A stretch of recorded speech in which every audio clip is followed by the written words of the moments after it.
Finally জাতীয় রাজনীতি নিয়ে আমরা যেটা বলতে চাই আপনাদেরকে সেটা হচ্ছে যে আমরা বোধ করছি যে নির্বাচনের ব্যাপারে অন্তর্বর্তীকালীন সরকার প্রধানের উপরে আমরা বরাবরই আস্থাশীল ছিলাম।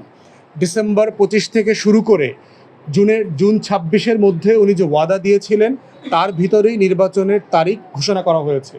তারিখটা এক্স্যাক্টলি না, মাস আমরা জানি। আগে এপ্রিলের কথা বলেছিলেন, এখন ফেব্রুয়ারির কথা বলছেন।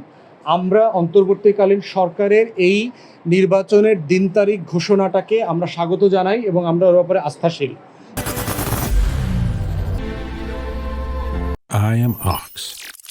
তবে আমাদের বেশ কিছু জায়গা আছে উদ্বিগ্ন হওয়ার মতো।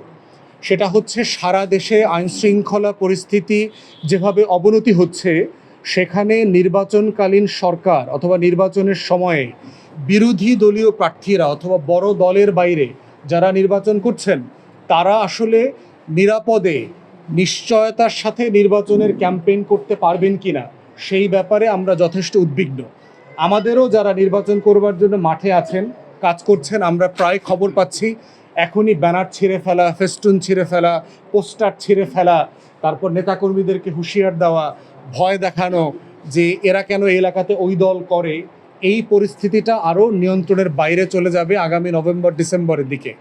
অতএব সেই জায়গাতে আমরা শঙ্কিত যে ভালো নির্বাচন করবার জন্য যেটা আমরা আশা করছি এবং অন্তর্বর্তীকালীন সরকার যেটা ওয়াদা করেছে যে ইতিহাসের শ্রেষ্ঠ নির্বাচন হবে, সেই শ্রেষ্ঠ নির্বাচন হবার জন্য যে প্রস্তুতি সরকারের, যেই পরিমাণ সিদ্ধান্তমূলক জায়গা দেখবার কথা ছিল সেইটা আমরা দেখতে পাচ্ছি না।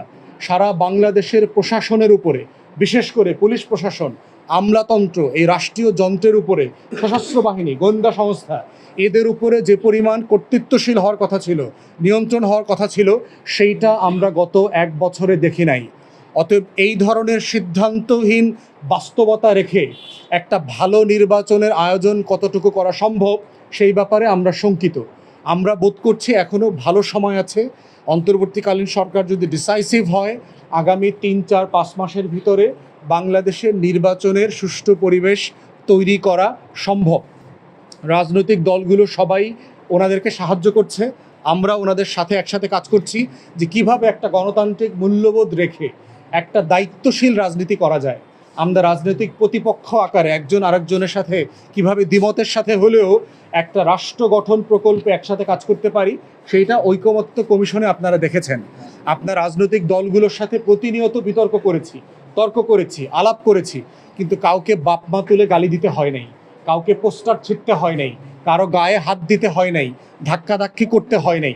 তাহলে যেই চর্চাটা আমরা ঐকমত্য কমিশনে মাসের পর মাস, সপ্তাহের পর সপ্তাহ করতে পেরেছি, সেইটা কেন তৃণমূলের রাজনীতিতে আমরা পারবো না?